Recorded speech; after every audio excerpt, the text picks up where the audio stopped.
উত্তর দিনাজপুর কোর্টের যে একটা আবেদন হয়েছিল যে এমটিএস বা কার্ড ছিল, তো সেগুলোর জন্য যারা আবেদন করছে তাদের কিন্তু অ্যাডমিট কার্ড রিলিজ হয়ে গেছে। যারা অ্যাডমিট কার্ড ডাউনলোড করতে পারছো ঠিকই আছে, যারা অ্যাডমিট কার্ড ডাউনলোড করতে পারছো না, আইডি পাসওয়ার্ড ভুলে গেছো, তাদের জন্য এই ভিডিওটি।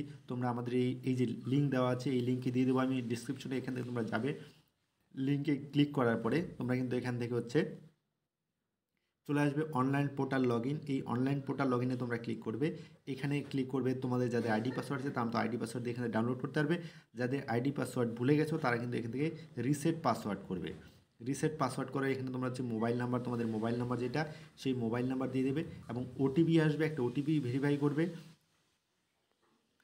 তো আমি হচ্ছে মোবাইল নাম্বারটা দিয়ে দিই, যদি আমি দিয়ে দিই, এবার একটা ওটিপি আসবে, কিন্তু আমাদের মোবাইলে একটা ওটিপি আসবে। ওটিপি আসার পরে ওটিপিটা দিয়ে ভেরিফাই করবে, তাহলে কিন্তু দেখবে তোমাদের নতুন পাসওয়ার্ড চলে আসে, ওটিপি চলে আসে। ওটিপি 83 83 42, 83 83 42। এই যে আমি ওটিপি ভেরিফাই করে দিলাম। এবার কি হবে, আমাদের যে আইডি পাসওয়ার্ড সেটা কিন্তু এসএমএসের মাধ্যমে আমাদের আইডি পাসওয়ার্ড দুটাই কিন্তু চলে আসবে। তো দেখতে পাচ্ছ তোমরা কিন্তু আইডি পাসওয়ার্ড আমার চলে আসছে, মেসেজের মাধ্যমে আইডি পাসওয়ার্ড চলে আসছে। তো এবার তোমরা আইডি পাসওয়ার্ড দিয়ে তুমি এখান থেকে লগ ইন করে অ্যাডমিট কার্ড ডাউনলোড করে নিতে পারো। আজকের জন্য দেখা হবে পরের ভিডিওতে। যদি ভিডিওটি ভালো লাগে অবশ্যই লাইক শেয়ার কমেন্ট করতে ভুলো না। ধন্যবাদ।